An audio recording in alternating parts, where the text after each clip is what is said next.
première des choses que vous devez garder, ce n'est pas votre corps, c'est votre cœur.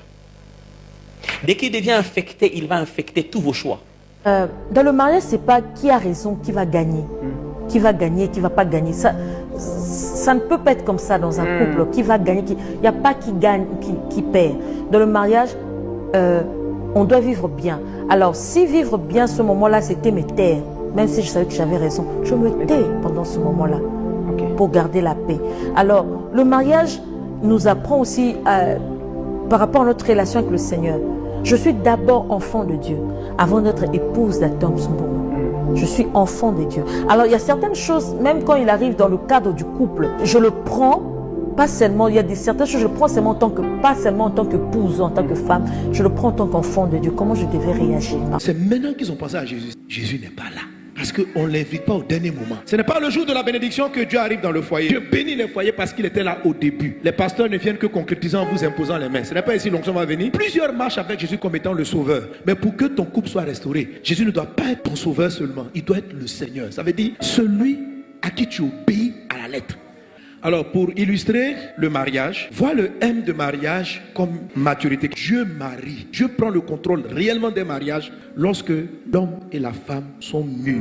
La Bible dit, l'homme quittera son père et sa mère, pas des enfants, quitteront leur père et leur mère et s'attacher pour devenir une seule personne. Non, il faut être mature. Le mariage, c'est pour les personnes matures. Beaucoup de couples ne sont pas heureux. Et si tu es immature, tant que tu ne passes pas cette étape d'immaturité, quelle que soit même l'attitude de ton conjoint, il ne pourra pas te satisfaire. Tu seras malheureux, malheureux dans ton foyer. Tu ne vas pas valider l'élément de la réussite qu'on appelle être heureux dans ton foyer. Tu crois que le diable ne connaît pas ce que c'est le pouvoir du sang de Jésus? S'il y a un esprit qui connaît le pouvoir du sang de Jésus, c'est le diable. Parce qu'il a expérimenté d'abord le sacrifice à la croix, comment il a été doublé et comment il a été doublé à la résurrection. Pendant que toi tu pêches, pendant que tu es en train d'imbiber tes fiançailles de la saleté, pendant ce temps-là, le diable va te voler ce que peut-être tu ne connaîtras jamais jusqu'à ta mort. Frère, tu vas te repentir. Jésus est fidèle et juste. Mais est-ce que tu sais ce que tu as perdu? Si Joseph avait touché la femme de Potiphar, il ne serait pas ministre. Il faut faire attention. Si Samson avait laissé ses cheveux, Samson ne serait pas mort avec ses ennemis. J'ai l'habitude de dire, ce n'est pas une gloire que de mourir avec ses ennemis.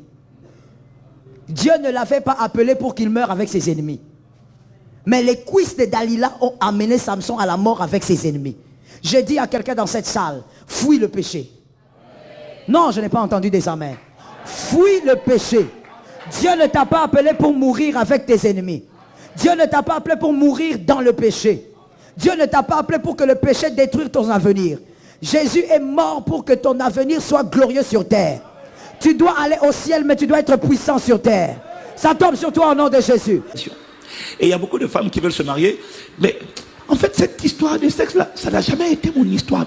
Ça n'a jamais été mon fardeau, mon désir. J'ai jamais aimé ça. Écoute-moi, dis-le lui. Non, qu'il soit au courant. Parce qu'on a beaucoup de foyers qui sont en crise. Parce que le frère a découvert que avoir un rapport intime, consommer le mariage, c'est un combat.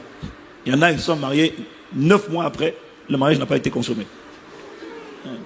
Ah oui, tu vois, c'est un frère qui a fait ça, hein, j'espère. Hein? Tu vois, le frère fait hey! Mais sauf qu'il n'a pas dit avant. Elle n'a pas dit avant. Donc là, c'est pareil, vice caché. On m'a caché quelque chose. Donc, elle veut me faire parler toute la journée. Alors, ta journée, chérie. À un moment donné, le frère, il ne va plus parler. Et elle ne comprend pas pourquoi il en a marre. Toi, tu es contente. Lui, il est tendu. Parce que je préfère rester célibataire avec mon lit de célibataire plutôt que d'être marié dans un lit à deux avec ma chair. Dès que je touche comme ça, là, il y a un courant. Mais je ne peux pas en profiter. Il fallait rester célibataire. Quelqu'un me suit? Parce que si le fait d'être dans le même lit, on parle seulement ça, c'est toi qui es contente. Mais moi, si je ne peux pas profiter de mon épouse, alors ma chair va me tirer. Et c'est comme ça qu'on livre son conjoint à l'adultère. D'abord dans les pensées. Et si ce n'est pas la grâce de Dieu qui le tient, il peut basculer. Alors, c'est pas une excuse. Il ne doit pas basculer, mon frère. Tu ne dois pas. Tu dois venir parler, et puis on va régler ça. On va vous aider. Parce qu'il y a des démons à chasser dehors, là, à mettre dehors, et puis il y a des forteresses à faire tomber. Et ce que je veux dire, c'est qu'il y a beaucoup de ceux qui ne disent pas. Ce qui fait qu'il y en a un qui fait sa part, mais quand l'autre ne fait pas sa part, tu rends le mariage pénible. C'est toi qui deviens le responsable du désastre de ton propre foyer.